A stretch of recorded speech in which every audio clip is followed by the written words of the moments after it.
नमस्कार नेपाली मित्रों, आपको जानकर बड़ी खुशी होगी कि नेपाल भी अब चाइना जैसा बनने लग गया है। और ये जानकर और भी खुशी होगी कि नेपाल ने साउथ एशिया के सभी देशों को पछाड़ दिया। साउथ एशिया तो छोड़िए, ईरान जैसे देशों को भी पछाड़ दिया मोबाइल रखने के मामले में। नेपाल समाचार पत्र में समाचार आया था कि नेपाल में मोबाइल रखने वालों की संख्या नेपाल की जनसंख्या से भी ज्यादा हो गया है। फिर हमने डिटेल से सर्च किया तो पता लगा कि नेपाल तो साउथ एशिया के सभी देशों को पछाड़ दिया और चीन जैसा बनने लग गया। चीन में 143 करोड़ आदमी हैं और 146 करोड़ मोबाइल चलते हैं, यानी चीन 100% पार कर चुका है मोबाइल रखने के मामले में। नेपाल भी 100% पार कर चुका है। नेपाल की जनसंख्या इस समय लगभग है 2,91,64,000 और नेपाल में मोबाइल रखने वाला नेपाल में मोबाइल कितने हैं? 2,94,45,000, यानी 2,81,000 मोबाइल ज्यादा है। एक बार फिर समझिए, नेपाल की टोटल जनसंख्या है 2,91,64,000 के लगभग और नेपाल के पास में मोबाइल है 2,94,45,000, यानी मोबाइलों की संख्या ज्यादा है। नेपाल की जनसंख्या से ज्यादा मोबाइल है। जबकि पाकिस्तान में आधा लोगों के पास में मोबाइल है, भारत में 92% लोगों के पास में मोबाइल है, लेकिन नेपाल में 100% लोगों के पास मोबाइल हो गए। श्रीलंका में 98% लोगों के पास में मोबाइल है। बांग्लादेश में 87% लोगों के पास में मोबाइल है। अफगानिस्तान में 42% लोगों के पास में मोबाइल है। यानी भारत, पाकिस्तान, बांग्लादेश, श्रीलंका, म्यांमार, अफगानिस्तान, ईरान, इन सभी देशों को पछाड़कर नेपाल आगे चले गया। मैं क्यों कह रहा हूं कि नेपाल चाइना जैसा बनने लग गया है? चाइना ने बहुत साल पहले, लगभग 2021 में ही इतने मोबाइल चाइना के पास में थे, उतनी चाइना की जनसंख्या भी नहीं थी, यानी जनसंख्या से ज्यादा चाइना के लोगों के पास में मोबाइल हो गए थे, यानी 100% पार हो गया था चाइना 2021 में। अब नेपाल भी 100% पार कर चुका है, जबकि साउथ एशिया के और देश 100% पार नहीं हुए हैं। रही सिमों की संख्या, ये भी आपको बता देते हैं कि नेपाल में सिमों की संख्या कितनी है। पहले ये जान लीजिए कि इस लिस्ट में चाइना सबसे आगे है।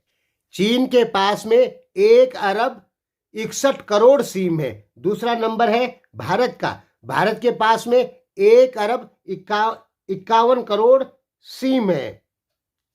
पाकिस्तान का हाल बहुत खराब है। पाकिस्तान की जनसंख्या है लगभग 24 करोड़ और सिम है लगभग 19 करोड़।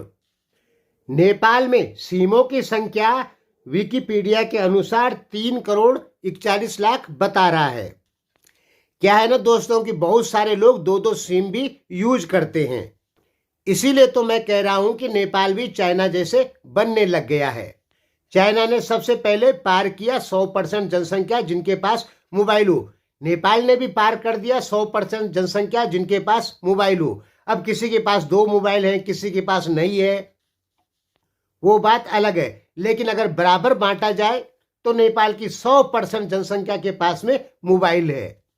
आपको पता है, दुनिया को अगर पूछा जाए नेपाल गरीब देश है कि अमीर देश है, तो दुनिया कहेगी नेपाल गरीब देश है। नेपाल को गरीब देश क्यों कहा जाता है? क्योंकि नेपाल की इनकम पर कैपिटा कम है, लगभग इस समय $1,500 है, जबकि भारत की $2,800 पार कर गई है।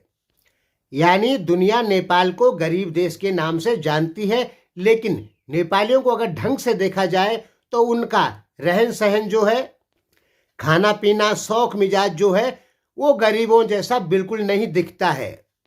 देखिए, दुनिया केवल विकिपीडिया पे पढ़ती है या किताबों में या अखबारों में पढ़ती है। अगर नेपाल जाके देखा जाए तो नहीं लगता है कि नेपाल कोई गरीब देश होगा। कहने का मतलब है कि ठीक ही लगता है।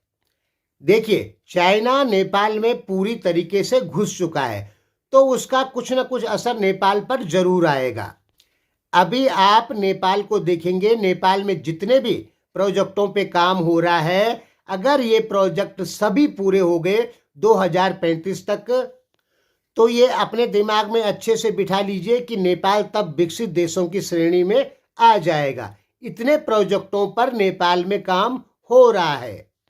अब नेपाली लोग भले ही अपने नेताओं को गद्दार कहें, बेईमान कहें या कुछ भी कहें, लेकिन नेपाल को चलाने वाली जो शक्तियां हैं, उन्होंने इतने सारे प्रोजेक्ट नेपाल में बना रखे हैं कि अगर ये सारे पूरे हो गए तो नेपाल 100% विकसित देशों की लिस्ट में आएगा। खुद ही सोचिए कि नेपाल ने प्लान बनाया है कि हम 29,000 मेगावाट लाइट बेचेंगे। सोचिए, और इस पर काम भी हो रहा है। नेपाल ने प्लान बनाया है चीन नेपाल रेलवे लाइन बनाने का, निजगढ़ एयरपोर्ट बनाने का या मुक्तिनाथ केबल कार परियोजना बनाने का। ये नेपाल का राष्ट्रीय गौरव है। ये सब नेपाल में बनता है तो नेपाल भी स्विट्जरलैंड की तरह एक अच्छा देश, यानी बहुत ही ज्यादा खूबसूरत देश बन जाएगा। स्विट्जरलैंड में ज्यादा पर्यटन लोग आते हैं, नेपाल में कम आते हैं, जबकि प्राकृतिक सुंदरता के मामले में नेपाल काफी आगे है। नेपाल में 8 वर्ल्ड की बड़ी चोटियां हैं, फिर भी स्विट्जरलैंड नेपाल से आगे है। क्यों है? क्योंकि स्विट्जरलैंड जो है वो यूरोप में है और यूरोपीय देशों के पास में पैसा खूब है, तो वो नजदीकी जाते हैं स्विट्जरलैंड में। इसलिए स्विट्जरलैंड में सरकार के पास पैसा आया तो उसने पहाड़ों का बहुत विकास किया। नेपाल सरकार के पास पैसा नहीं आया, इसलिए वो विकास नहीं कर पाई। स्विट्जरलैंड में कहीं भी जाने के लिए आपको सड़क, ट्रॉली सब मिल जाएगा, लेकिन नेपाल में ऐसा नहीं है। नेपाल में अगर कोई घूमने जाना चाहता है तो हर जगह सही से रास्ते नहीं हैं। धीरे धीरे ये रास्ते बन रहे हैं। अगर ये रास्ते बन गए पूरी तरीके से तो नेपाल के पहाड़ों में हर जगह पर्यटन आने लग जाएंगे। अभी प्रॉब्लम कहाँ है? प्रॉब्लम है सही से रास्ते नहीं है। स्विट्जरलैंड में ये प्रॉब्लम नहीं है। स्विट्जरलैंड में आप किसी भी पहाड़ी पर जा सकते हैं, कारण वहां रास्ते हैं, जाने के साधन हैं। लेकिन नेपाल में पहाड़ों पर जाने के साधन कम है। तो नेपाल सरकार इसी पर विचार कर रही है कि स्विट्जरलैंड जैसे हर जगह सड़कों का जाल बिछाया जाए, और इस पे काम भी हो रहा है और बहुत तेजी से हो रहा है। हम नेपाल पे पिछले 6 साल से वीडियो बनाते हैं। जो हम आपको बताते हैं वही होता है। जब हम नेपाल पे वीडियो बनाना शुरू किए थे तो उस समय कहा था कि अब नेपाल प्लानिंग बना रहा है भारत को बिजली बेचने का, और बेचेगा। तो दोस्तों, धीरे धीरे करके नेपाल ने भारत को बिजली बेचना शुरू कर दिया है और 1200 मेगावाट तक पहुंच गया है। एक एग्जाम्पल बताते हैं। रवि लामिछने जिस समय न्यूज चैनल चलाते थे तो हमने उसी समय कह दिया था कि ये आदमी राजनीति में आएगा, पार्टी बनाएगा और हो सकता है फ्यूचर में प्रधानमंत्री भी बने। लेकिन मैंने कहा था कि रवि लामिछने को आसानी से लोग आगे नहीं बढ़ने देंगे। मैंने ये तक बता दिया था कि रवि लामिछने जहां से चुनाव लड़ेंगे, इनके पक्ष में लगभग 60% वोटिंग होगी, और 57% वोटिंग हुई थी रवि लामिछने के पक्ष में। ये उप प्रधानमंत्री भी बने। हमने कहा था ये आगे इनको बढ़ने नहीं देंगे नेपाल के नेता लोग। वही हुआ, रवि लामिछने को आज फंसा दिया गया है बुरी कदर। तो हम जो कहते हैं, अगर आप ढंग से सुनेंगे तो आपको पता लगेगा वो सही होता है। अभी हम कह रहे हैं कि 2035 में नेपाल आपको बहुत ज्यादा विकसित दिखाई देगा। हम ऐसा क्यों कह रहे हैं? कोई ज्योतिषी तो मैं हूं नहीं। हम ऐसा इसलिए कह रहे हैं क्योंकि नेपाल के सारे प्रोजेक्टों पर हमारी नजर बनी हुई है कि कहां पर क्या काम हो रहा है। हमारी नजर क्यों बनी हुई है? क्योंकि हम नेपाल पे न्यूज बनाते हैं। तो नेपाल के जो सारे प्रोजेक्ट हम देख रहे हैं, अगर ये पूरे हो गए तो नेपाल लगभग विकसित देशों की लिस्ट में आ जाएगा। धन्यवाद।